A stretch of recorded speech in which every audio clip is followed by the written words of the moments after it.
attend this meeting at 2 o'clock can see the YouTube recording. So let's get that started first.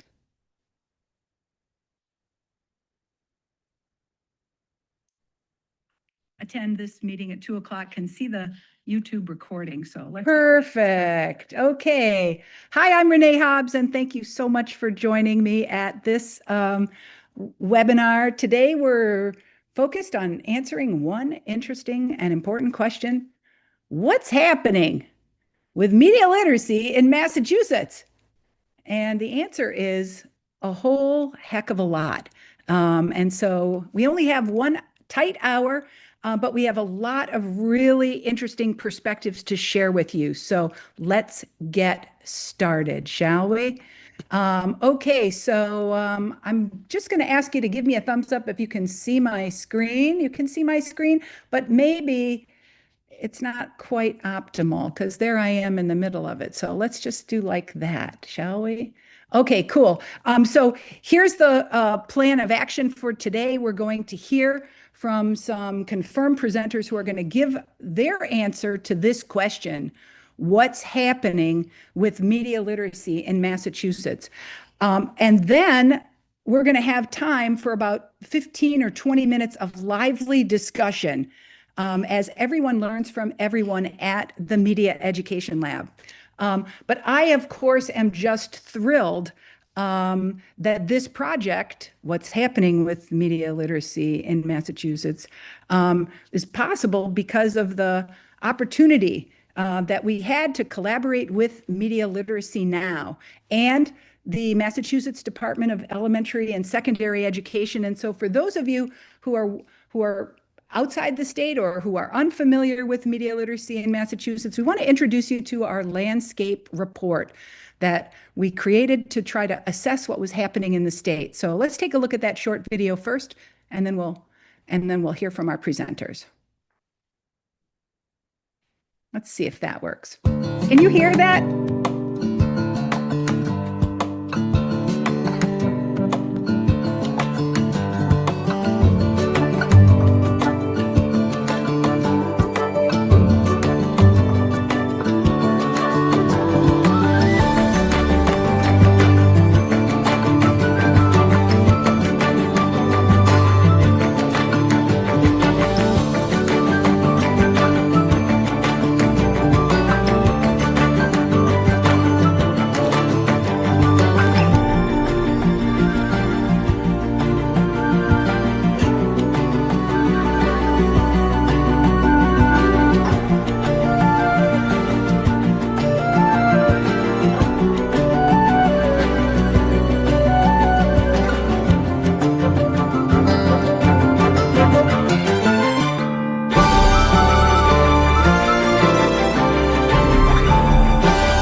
All right. Well, there you go. So let's get started, shall we?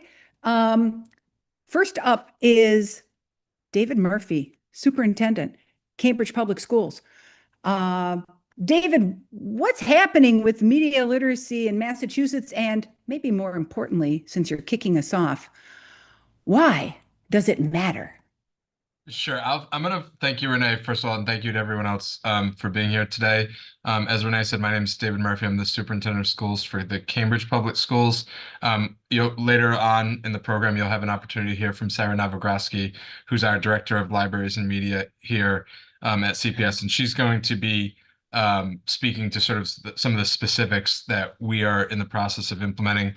I'll just start my comments really briefly, Renee, and then I'll take your direction as to whether I should expand upon them. But To get to the second part of Renee's question with respect to why this is so important, from our perspective, and I feel confident that I'm speaking on behalf of certainly the district administration in Cambridge, but I think in many respects the Cambridge community, and I say that as the educational leader in what is a very engaged, I think, civic-minded community in Cambridge.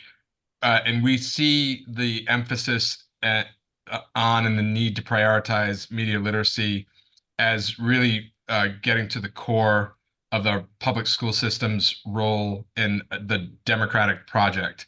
And from our perspective, it's one of the areas, maybe the area that in the most pronounced way really cuts across all other content areas and serves as a foundational piece to our students' education.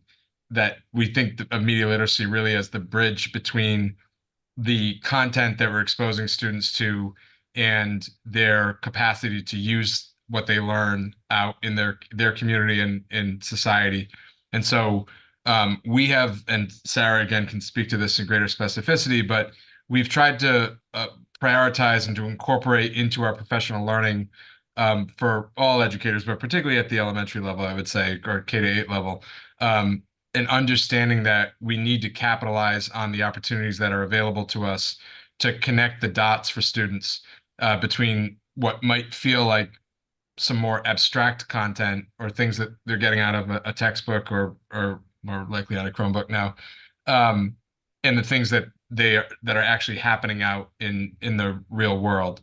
And so my hope will be, in terms of where this leads, that we will, by having more of an integrated approach to our teaching and learning, we'll be able to lift up media literacy as one of the cornerstones and expectations that we have of students, not just when they graduate, but hopefully throughout the course of their K-12 journey. And so what that looks like is making sure that educators have the opportunity to be exposed to the professional learning opportunities, and that we're just being really explicit about the fact that as the world has changed with regard to how information is generated, how it's disseminated, how it's analyzed, how it's processed, and ultimately how it's internalized amongst citizens in a community, that we have to, as a school system, be sort of on the leading edge of that, and understanding that if whatever else we teach students, if we don't teach them to be able to see through a prism of sorts with regard to media literacy, then we're going to be sending them off into a post-secondary life with a really important building block that being absent, and in that vacuum, I think is what leads to the type of ignorance that public education is designed to eradicate. So I'll leave it Whoa. at that for now, Renee, but if you want me to expand on any portion of that, I'm happy to do that. What I really appreciate about that, I really appreciate about the way you're identifying it as a cross-cutting area. And that actually provides a perfect segue for us to hear from two leaders at the Massachusetts Department of Elementary and Secondary Education. First, we'll hear from Catherine Tarka, and then we'll hear from Beth Williams. Am I pronouncing it right? Briot? So Yeah. let's see if I can spotlight the both of you, and then we'll invite you to answer that question. What's happening with the media literacy in Massachusetts? Hi, Renee. Thank you for having us. I'll start first. My name is Catherine Tarka, and I lead the Office of Literacy and Humanities at the Massachusetts Department of Elementary and Secondary Education. So I oversee ELA and literacy, history, social science, civics, and the arts here at DESE. And when I think about what's going on with media literacy in Massachusetts from where I sit, I would say we're trying to bring media literacy education state policy into the digital age. I oversee, like I said, ELA and language arts, and that includes a strand for research and reading and writing, obviously, as well as history and social science, which includes a huge strand of research and civics as well. My angle into this world is thinking about news and media literacy, and news and media literacy has always played a critical role in the development of citizenship, the sustenance of democracy. But in the digital age, those areas have become really big challenges for our whole society. And most teachers will tell you that young people today struggle with media literacy, news literacy in particular. They may not be accessing news, they may not be able to tell real from unreliable, and they may have trouble getting information from reliable sources. And just as a mom, like I'm a mom to 3 kids who go to public school in Massachusetts. 2 of them are in middle school. The need for digital literacy with these kids is very palpable. And I know that all of you that work with children every day, especially maybe those in middle and high school, can see how they're very enmeshed with their digital technology. They get a lot of information from there. They can't always tell reliable from unreliable. And it's not always supporting their learning or their mental health and wellness, the way they engage with technology. So with all that background, we at DESE understand the critical importance of media literacy for all those reasons. Our digital literacy standards are pretty old. Digital literacy and media literacy is not well integrated into all the content areas right now, but we know it needs to be, and we're trying to bring our standards and our policies into the digital age. I'll turn it over to Beth. Thanks, Catherine, and thanks, Renee, for having us. Renee, I have a few slides. Is it okay if I share those? Sure. Okay, Please feel great. free. I just have a few resources to share with you, so I wanted to pull this up for you. Can folks see that okay? Yeah, that looks good. Okay, good. So my name is Beth Williams-Braultz. I am the Comprehensive Health and Physical Education Content Support Lead in the Office of STEM in the Teaching and Learning Unit at DESE with Catherine. And thank you for inviting me.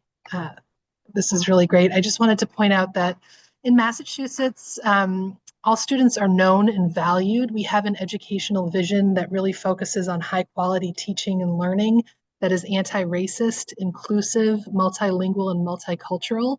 It values and affirms every student and their families and creates equitable experiences for all students, particularly those who have been historically underserved. The CHPE framework, the purpose of it, provides a statewide pathway to strengthen students' mental, emotional, and physical health.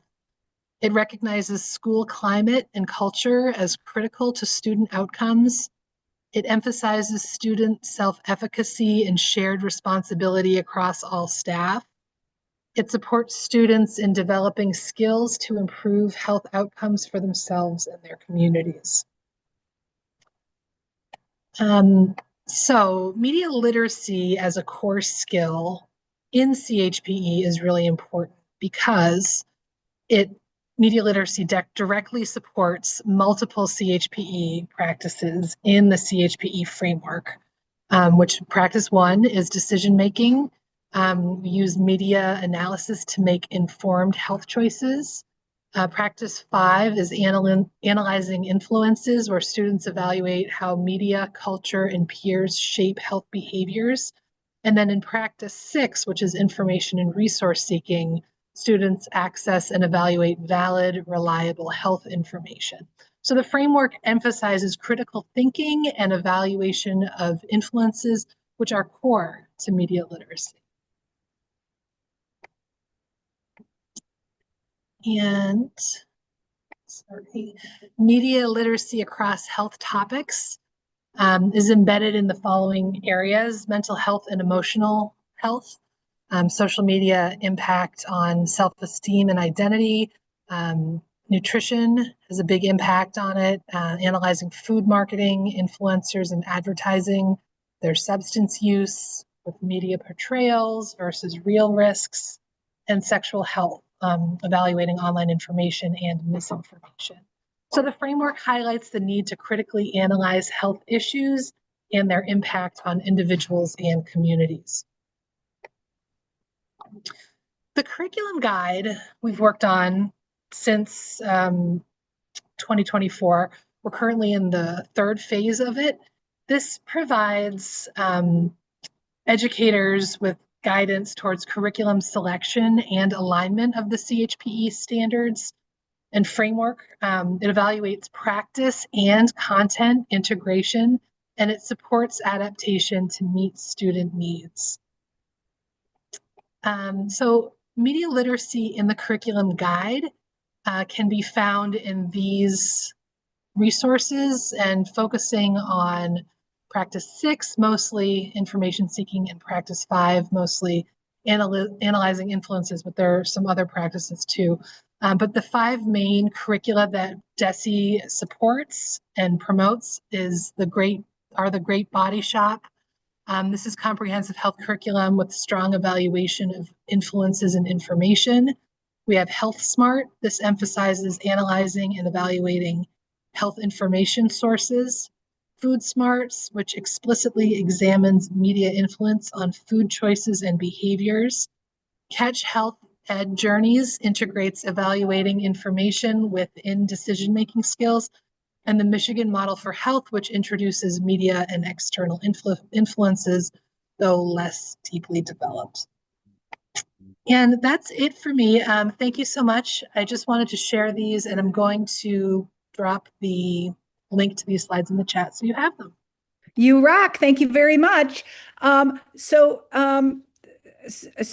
Superintendent, before we move any further, I wonder if you can talk a little bit about what's needed now moving forward, given that we have such strong leadership happening from the Massachusetts Department of Elementary and Secondary Education. What would you need? What do you need to move forward with media literacy in Cambridge in the years ahead? Sure. Thanks, Renee. Whenever I'm asked sort of to identify needs, I have like it's not in my contract, but I still feel obligated to point out that as the leader of a district, spending $40,000 a student, I'm somewhat compromised as compared to many of my colleagues and peers with regard to identifying sort of just what we need, because we're in a very, very advantageous place in Cambridge, given the wealth of resources that we have. But I think that one of the things that disparities in budgetary capacity helps illustrate is that what school systems need more than financial resources, I know plenty across the Commonwealth and the country need financial resources as well. But I think what we need is prioritization and a clear rationale and a clear narrative as to why, how important it is to be imparting to students highly relevant and impactful skills and knowledge. And what that requires often is, in order for education to stay as relevant as our students need it to be, there needs to be a clear clarity of purpose with regard to what it is that we're asking educators to prioritize, because oftentimes it requires changes in practices or changes in mindset that I think public education as a field is not necessarily always adept at engaging in. And so I think what we need more than anything else is a clear rationale and clear articulation as to what impact prioritizing this content area, interdisciplinary content area, can have. Because I think the other thing that I certainly a moment ago spent a lot of time talking about how important this is sort of for the future of society and the future of democracy. I think the other piece of this is that in order for students to excel and to be working in this area with the level of depth that we want them to, it needs to be engaging. And I think one of the other advantages to focus on media literacy and some of those other areas that the other speakers spoke to is that they're generally things that students are going to be able to connect with and relate to and want to pursue on their own, not just because they're being told to, but because it's something that they see as being useful or consequential in their own lives. So I think articulating that prioritization and making clear that this isn't just sort of a fad that's come about because we are going through a tumultuous political period with, shifts in the way in which the media landscape is financed and organized. I think that's true as to why it's important, but I think the potential benefits of it sort of exceed the scope of that in a real pronounced way. And I think we, as leaders, we just have to be really, really clear with regard to the purpose there. Thank you so much. That's such an interesting, important insight around the way in which the engagement and relevance, the perceived relevance, can make a big difference. But the need to prioritize, and no one person can do that, right? That has to be done through some consensus. So, Kira Brissett from Media Literacy Now, my partner in crime with the Landscape Report, how would you answer the question? What's happening with media literacy in Massachusetts? And you offer a national perspective as well from your organization, Media Literacy Now.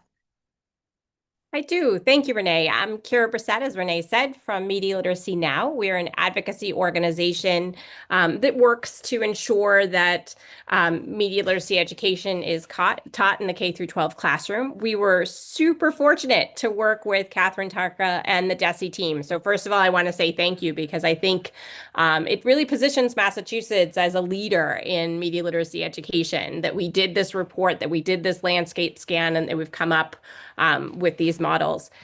I think it is interesting. I think that what we found out from the report is that both students and teachers alike understand how critically important it is to be evaluating the information, engaging safely with the information in order to confidently work within today's digital world. And I think everybody's kind of talked about that. I think Massachusetts is doing some amazing, amazing things. Even if we think about the new Massachusetts high school graduation requirements, which aren't a definite yet, but they've had some, that first draft that's come out, looking at the idea that they're thinking about what are the key factors. The idea of being self-aware navigators fits right into media literacy, responsible decision makers, effective communicators. All of that is the media literacy skills. I think we've seen it, Beth talked about it a little bit in the health and phys ed standards. The fact that those were updated in 2023 and really include media literacy education is fantastic. And that the history and social studies are now looking at updating their standards and thinking about what curriculum can we update and add to that curate database that has recommendations from teachers about what you can use in terms of curriculum. And then we have AI. We have guidance from the department on how we should be teaching K through 12 AI and for AI literacy. And we have the big report from Mayor Wu's office about a grant to the Boston Public Schools on that. And I think we have a lot happening here, and I think we have a great opportunity to move things forward. And I'm thrilled to be partnering with so many different groups on this. I know we talked a little on mental health and behavioral health, and I know that Chris Pond's group at DESE is also working to coordinate with the digital literacy and computer science folks who are working on the AI.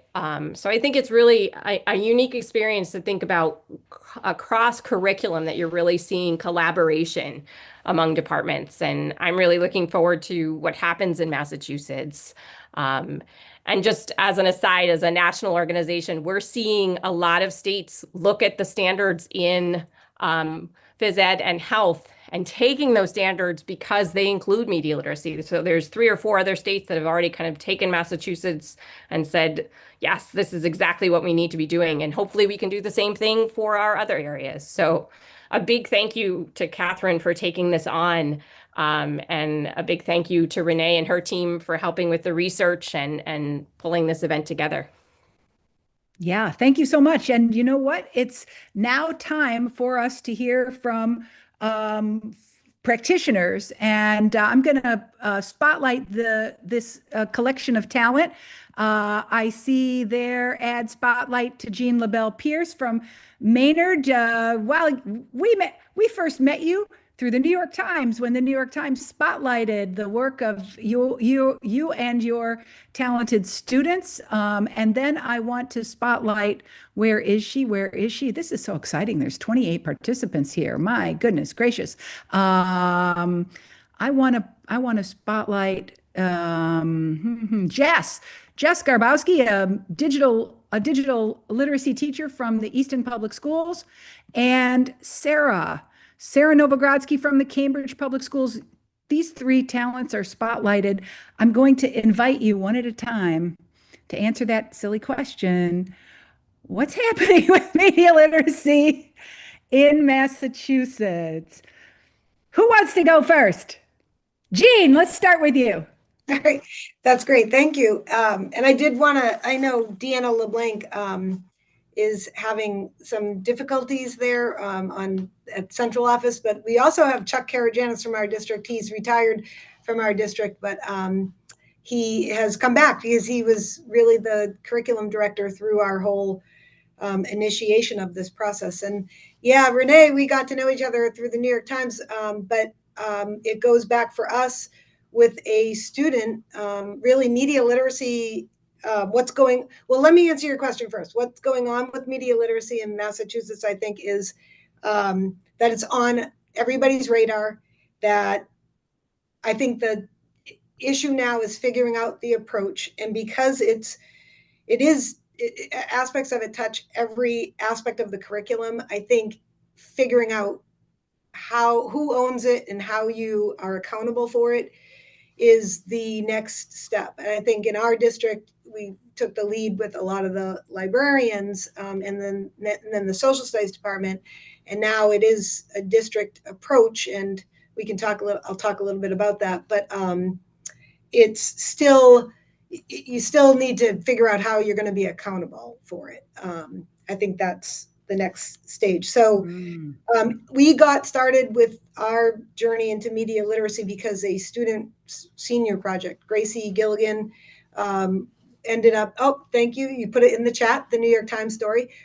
Gracie's senior project was really about why so many of her friends were all arguing about information and what was truth in certainly political news, but she ended up reaching out for her internship in senior project with Media Literacy Now. And Media Literacy Now connected her with Renee Hobbs. And they put, really, Gracie adapted your survey that you did in Rhode Island to our Maynard community, and she tested students. She used that survey to see what students understand about media literacy and what opportunities they have for media literacy. And that was such a successful partnership that she did, that she advocated that we adults kind of adopt it and move forward in the district. And that's what we did. The best student projects are ones that are real and make all the adults do stuff too now. So it was awesome. And working with Media Literacy Now, and Chuck is also part of this, we created the survey for the district-wide, including parents and stakeholders in the community. And we got a really great report from Media Literacy Now called Media Literacy in Maynard, a community survey. And from that, it created it generated a list of things that all different stakeholders could do, from community members to parents to teachers, district leaders. And Chuck's famous line is always, you go for the low-hanging fruit. What can you do that you can actually kind of get done? And so we started a focus group, including the curriculum director, Chuck, at the time, and then the other two librarians. Were a really small school district. And we discussed ways that we could have district-wide initiatives to engage children. And so we started with this idea of influencers, because every kid understands influencers, right? Whether they were the elementary kids and watching YouTube videos through to our high school kids who, were certainly buying a lot of products and following all these people, to just explore what do we understand about that. And from there, we then brought into the social studies department, where we adapted the current events template, so that every time we do current events in Maynard, we are talking, at least in the social studies department, we're talking about where does the source come from. So you're doing those sourcing activities and talking about bias and trying to understand what that means. And so to the point now where every senior has to take the senior project course, and every senior project course includes a current events threshold that they have to pass. A lot of the pieces of that include looking at news articles through all sides and trying to see, what does the left say? What does the center, what does even the center mean, right? And then what does the right say? And understanding that the lenses we view information with are important to be critical about. It's an awkward way to say it, but to be critical consumers and critical creators. That's sort of our mission in Maynard. That's what we're hoping for. And so in addition to that, we've now, like in the fall this year, we ran a professional development series. I taught that one for the district, showing ways that that media literacy should be incorporated K through 12. And it was really fun. We came up with the acronym that this is huge. It stood for, this is hard, but it's universal. You gotta do it. That's the G, they gotta do it. And it's evolving. And so it's not something that's easy to pin down. And then right now in the fall, we've launched an AI working group, and we're looking at all sorts of districts' policies about AI and how can ethically, and we can't not teach it, obviously, and we have to figure out the best way to do that. And that's our working strategy group right now. So I don't know if Chuck, I could throw the ball over to Chuck if he's willing. I know he's retired, but because he was such an integral part of that, I don't know if he wants to add anything before we hand off Maynard. Chuck, I'll put you on the spotlight, but just for 2 minutes. Okay, I'll try to keep it under 2 minutes. Jean has covered just about everything that has been going on in Maynard. I guess the only thing I'd add is very early on, heading into the pandemic and out of the pandemic, became quite clear that bias, misinformation, just outright, fake news was really penetrating everywhere. And, we really started to think about how do we address this meaningfully? And we came to the conclusion that it really should be at all grades. I think initially there was some thought that, older kids are ready to handle this, but there are ways to really start addressing bias and media literacy, all right down to pre-K and K, and so that was important to us for it to be an all grades initiative. And ideally, I think we came to the point that ideally, it would be woven into the curriculum everywhere, as opposed to some sort of standalone, instructional units that are nested in just one department or one type of class. And that's something, it's probably the evolve and huge, that, we want. I would imagine Maynard is working very hard to bring that into all areas of study. So it really is, woven into all grades, woven into all material, I think is the ultimate goal. And I have complete faith in Jean and the folks in Maynard to keep carrying that forward. Thanks. Wow. That is a very nice segue. Because our next presenter, Jessica, I met Jessica at MassQ conference just at the point when the data was saying there's not much going on with media literacy in elementary. And then I met Jess. So Jess, what's happening with media literacy in Massachusetts from your point of view? Good question. So yeah, I'm a teacher. I've been a teacher for 18 years in Massachusetts, and I would say about 12, 13 years ago, my principal, and I was at the middle school at the time, came up to me and said, "Hey, I have this new job that I want, and I want you to run the library and teach media literacy and also help with instructional technology. Would you like to do that?" And I was like, well, okay. Didn't know what I was getting myself into, but that's where I ended up. And so yeah, for the past, like I said, 12 years, I was at the middle school building curriculum from basically nothing in media literacy, media and digital literacy, and then last year started adding AI, and then as Renee said, last year we've been begging for some pre-K to 5 support, and last year they said, you know what, you should do go to 3 to 5. So I ended up moving to 3rd through 5th grade and starting all over again. And I run the library there, and I teach a special subjects class for all students grades 3 through 5. And I remember saying to Renee last year, what am I going to do? I need to start an entire curriculum for 3rd, 4th, and 5th grade. But I am almost through it. And I have to say, similar to what some of the other presenters have said, they are more than capable at this age to handle talking about bias, talking about evaluating sources critically. They're there. And I had an eye-opening experience at the beginning of the year when I was just doing Google search skills to start us off in the 4th grade. And I asked 4th graders and 5th graders to, how would you teach me how to find something on Google? And I just said, it was October, history of Halloween. How would you find that? And I would say, this is rough math here, 98% of my 4th and 5th graders all went to the AI overview and read it. And then that was it. That was the end of the research. So it was like blatantly obvious that we need this help in the lower grades because they already don't know what they're doing and they're already doing research the wrong way. So that's kind of where I am.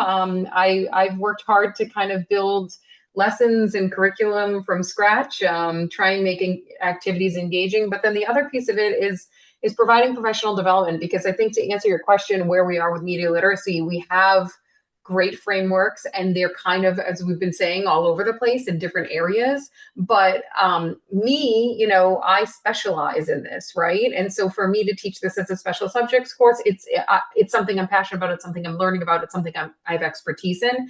But as far as expecting, for example, our 8th grade civics teachers, one of their topics is media literacy, expecting civics teachers to go outside their comfort zone and really understand and learn about media literacy, the effect of social media on the news, things like this. We need some professional development. And I think that's where I've been trying to work with my district to build that knowledge and make it a little more accessible. It's not actually that difficult to teach. But kind of getting down to the basics of what, critical thinking skills, problem solving, evaluating sources, all that. So that's where I am in Massachusetts, and I'm excited to hear from everybody else here. This is amazing. Wow. You rock, my friend. And the vividness of your story about your little ones and their search, that's a powerful story that can really be used to help tell the story of why this is important. And I think perhaps my participants here already recognize a big theme of library leadership here, as we see school librarians just at the forefront of this movement and really working cross-disciplinary, cross-age groups. I want to give a shout out to Ariel Dagon from Tri-County Schools. You were a pioneer in media literacy since the very beginning, and collaborated with a social studies teacher to bring a dialogue and discussion program in media literacy to your district. And that library leadership has really been a key feature of Massachusetts school districts all across the state.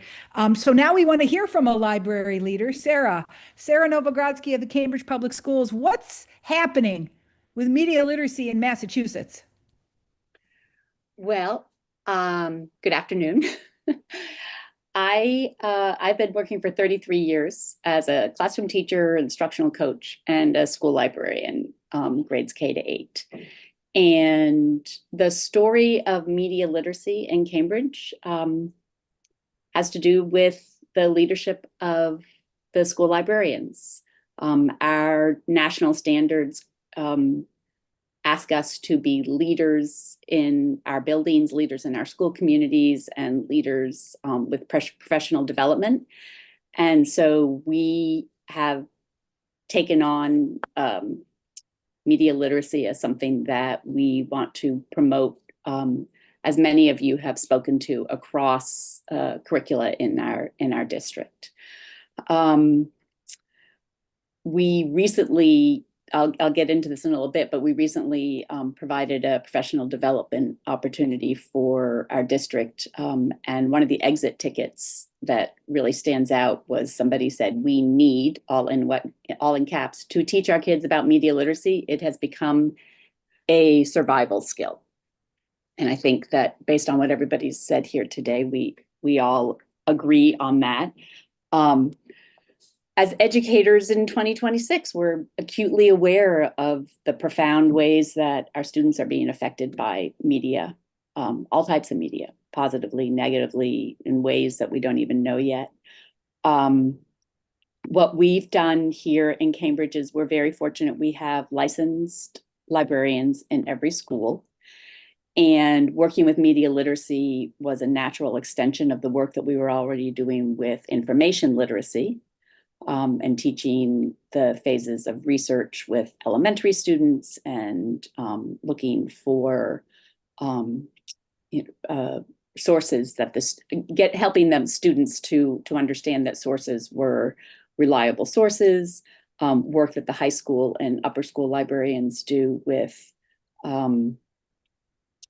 checking sources as well. We call it triple check. But what's happened is that, we started over 10 years ago. We had a librarian and an instructional technology specialist create just your basic, what is media? Is it entertaining you or persuading you? And so we started with lessons like that, but then the world really changed. Like, we all needed to be doing something so much more than that. It was fun for kids to create PSAs and share them with their buildings, with their communities. And creating media, as we all know, is so important because it gives students the opportunity to ethically engage in media culture, and also to understand the whole idea that what they're consuming is created by someone or something, right? But like I said, 10 years ago, the world was a very different place, and things began to change, and to change really quickly, and to have an impact on our teaching and on our students' lives. And as Superintendent Murphy talked about, what feels relevant to our students and to their lives and to learning. And so just briefly, because I know we're running out of time, some of the lessons that have been taught, or that are being taught by school librarians in Cambridge now, are lessons using, some of you might be familiar with the book, The Invasion of the Killer Underpants by Elise Gravel. And it helps young learners think about fake news. Why do we hear about fake news all the time? What is fake news? And so this unit is something that is taught by school librarians. We also have some school librarians who are teaching a unit called the Evil App, where fifth graders are learning about addictive design, money manipulation, user tracking, and ads. And I think somebody was talking about what do you do with that Google search AI overview and just copying and pasting. And so recently a librarian said, we just had to stop what we were doing and create a lesson on getting fourth graders to they had no idea. It was all confusing. It's confusing to adults, right? So getting them to understand that they weren't just going to copy and paste what came up in the AI overview into their research on Leonardo da Vinci, right?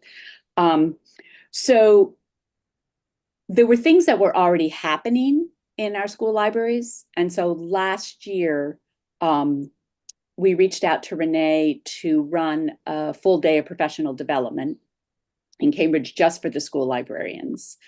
And people left really excited about the work that they were going to continue to do. They signed up for summer and fall professional development. And then we came back together this year and we said, okay, this work, as the people who presented at the very beginning from DESE pointed out, it's already embedded in some of the standards that teachers are teaching. So how can we share something with our district that invites everybody and anybody who wants to learn about media literacy? And so again, we reached out to Renee, and we have one more class that is being attended by 42 people, which doesn't seem like a lot in a district like Cambridge, but 42 people we have people all the way from early childhood specialists up to high school guidance counselors and history and ELA teachers. And people have really appreciated having a place to learn together and have support from their colleagues and to share their thoughts on how they want to teach media literacy within their classrooms. Yep. So we have one more class, but it doesn't feel like it's the last class. It feels like it's really the beginning of what are the next steps going to be. And based on everything that I've heard here today, and our thinking is that we need more opportunities for people from across the district to come together and think about and to learn about media literacy. Jessica, to your point about we need to support those 8th grade teachers, right? So we have this week actually have a meeting with our upper school librarians and the 8th grade history civics teachers to plan for the student-led civic action projects and to do that work together. Because we can't just be assuming that everybody's going to be comfortable with all the different pieces of media literacy. Exactly. And you're moving forward in a way that is trying to build a climate and a culture and some consensus. And that's kind of exactly what your superintendent suggested. Now, I want to bring Catherine and Beth back on the stage because we just have, hold on just a second. I know how to do this. There we go. We want to bring you back on the stage because we only have about 10 minutes remaining, and we want to talk a little bit about the future because you are shaping the future.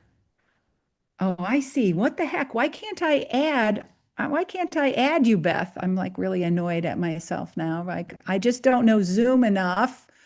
Because I'm not sure why, Beth, I can't get you to pin, but I'm going to keep trying while I ask you this question. And to do that, I want to go to the slide deck here. One of the things that was kind of cool about the landscape report, thank you, Kira, is that a set of recommendations were made that were like organized into most feasible to like most challenging.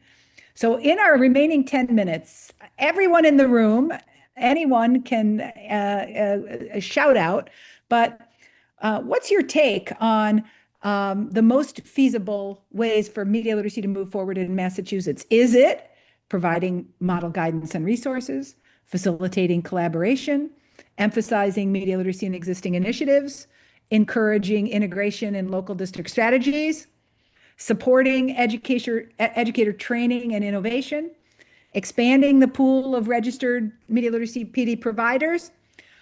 Or is it even more challenging, like developing an endorsement or a credential for media literacy, investing in school librarians as media literacy leaders, embedding media literacy into statewide student assessments, or developing a strategic plan to integrate media literacy elections statewide? What's your take? What are some strategies for moving forward that seem to you compelling and feasible? Love to start with you, Catherine and Beth. Sure. Well, I appreciate you highlighting those recommendations from the report, Renee, because I think everybody here who's interested in media literacy should take a look at the report that Media Literacy Now, in collaboration with the Media Education Lab, developed, that was commissioned by Mass DESE, and that those two organizations developed. They did really extensive research with both experts and educators on how media literacy is going in Massachusetts and identified a lot of gaps, areas where we need to do more for our students, and made all those recommendations. And I think they're all compelling. They're all really promising for strengthening support for educators and helping educators provide more integrated media literacy instruction to students. The conversation we need to have is just about like what to prioritize and what will trickle down the most effectively to have positive impact on the teachers that are trying to do this work and the students that they teach. The one thing that isn't in the report that I'm excited about is working on our state curriculum frameworks, our Massachusetts curriculum frameworks. I mentioned earlier the digital literacy standards are relatively dated. They're about 10 years old. And most of the people that are out there teaching digital literacy right now are probably using the framework as a jumping off point, but updating it greatly because a lot has changed in digital literacy in the last 10 years. So I think another thing to just add to the list is thinking about educators really rely on state standards in most content areas, and we could provide better guidance by strengthening and updating the standards for digital literacy, and maybe even thinking about how they're across content areas instead of something set apart. Wow, thank you so much for sharing. And Beth, if I could figure out how to spotlight you, I would, but somehow I'm just Sorry, gonna pin Renee. you. There we go. My video is not working for some reason. I Too bad, too apologize. bad. Maybe that's No why. worries. I echo what Catherine says, and I do think that as we revise the curriculum frameworks, it's really important to make sure that we are emphasizing media literacy in absolutely every content area that we're teaching to our kiddos, and not just, in the classroom, but school-wide. What are our school-wide policies? How are we embracing the entire school communities, parents and families, guardians, and really providing more resources, more professional development, really creating those learning networks amongst educators throughout not only Massachusetts, but nationwide, to really focus on how we can help our kiddos get a grasp on all this. So thank you. Wow, terrific. And Kira, I want to conclude as we think about this a little bit about questions remaining for you or hopes you have for the future. What are some questions that remain for you, and what hopes do you have for the future? Well, I think watching what's happening in Massachusetts gives me great hope. And hearing from the students, the teachers, all of the individuals at DESE to know that this is a priority is huge. And as a parent, it gives me hope. I think for the future and what I hope is that Massachusetts can really be a leader and a model in this, that we really have an opportunity to step up and we have an opportunity to show the way. And I think that's what I see as our priority. I think there are loads of resources out there. I think you can look for professional development in a lot of places. I think Media Education Lab has some great stuff. I know that we have resources on our website for health, for science, and then some general media literacy ones. And I think there are a lot of groups out there that are doing it. So I'm looking forward to seeing what's happening in Massachusetts and how media literacy now can help and help move those things forward. Wow, wonderful. Thank you so much for sharing. I do want to put the link to the DESE landscape report in the chat. And actually, Kira or Amanda, I'm hoping you can do that. I want to identify at least a couple of themes that were most meaningful to me in this program, and then I'll let you go. I think that one of the things that is exciting about this work is that educators find their way into this topic from many different pathways.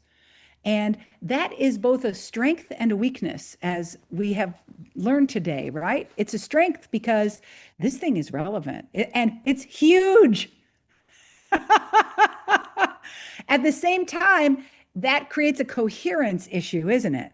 And there are these many different flavors of media literacy, and we might call it news literacy or digital literacy or AI literacy or what, visual literacy or information literacy.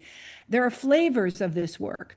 And rather than see that as a problem to be solved, it's actually a real opportunity to invite a community of educators to say, like, where can you contribute to this huge thing? because we can't all be good at everything. Sarah says she loves media production and she's leading the way on helping show people in her district about how media production is a form of media literacy education. But not everyone will be able to do that. Other people will be able to lead on the credibility assessment and the determining what's quality research and to support students' research project. And that will be their big contribution. So I do think the idea of an audit or a map that lets us see that all by ourselves we can do very little, but working together we can do so much. So in my crystal ball, I'm imagining an audit of a sort that says, if you want to bring media literacy into civics and you really want to tie it to the action project, then here's the materials, resources, and experts you need. If you really want to address issues around news and journalism and the future of information, here's a pathway. If issues of digital wellness are concerned to you, look what you have right in front of you and what else could you explore. So rather than see it as a competition, right, to define and prioritize what matters, let's think of it as, well, like branches on a tree, right? All the branches are important, and each one of them has its own depth and integrity. I think Massachusetts' capacity to expand people's understanding of media literacy beyond fake news into the full range of issues, including the nature of literacy itself, right? And the nature of knowledge itself, because we're living at a time right now where these new technologies are shifting our understanding of the nature of knowledge. Now, we're very early on in that process as we just begin to understand what AI can offer, but a critical perspective on media literacy in relation to knowledge, information, truth, and democracy, Massachusetts can lead the way forward. So let's give a big round of applause to everybody who contributed to this webinar today. Thank you for being a leader. Media literacy in Massachusetts. Loving these little icons that are happening. And thanks for being part of it. I did want to showcase a little bit. Last thing, of course, is the promotion, right? Guess what we're doing next week? And won't you join us? A couple days from now, we're talking about AI, news, and education. That's an event on April 6th. We've got a series starting, Truth, Tech, and Transformation. That's going to address all the climate change issues around misinformation in the world of science and engineering. And then do mark your calendar for the Oscar-winning documentary called Mr. Nobody Against Putin. Guess what, you guys? Here's a story of the video teacher in Russia who videotaped his students doing all the things students do in school until something changed. Patriotic education came into his school, and now students had to recite the this and the that and march and plant and learn to be warriors. And this teacher documented it all, and as a result was threatened with arrest. And this documentary takes us inside a school where we see a teacher whose heart is one of a student-centered activist. And I know you're going to love watching along. We watch the video, we watch the documentary, and we chat at the same time. How much fun. All right, see you later, guys. Thanks for being part of it. Bye-bye.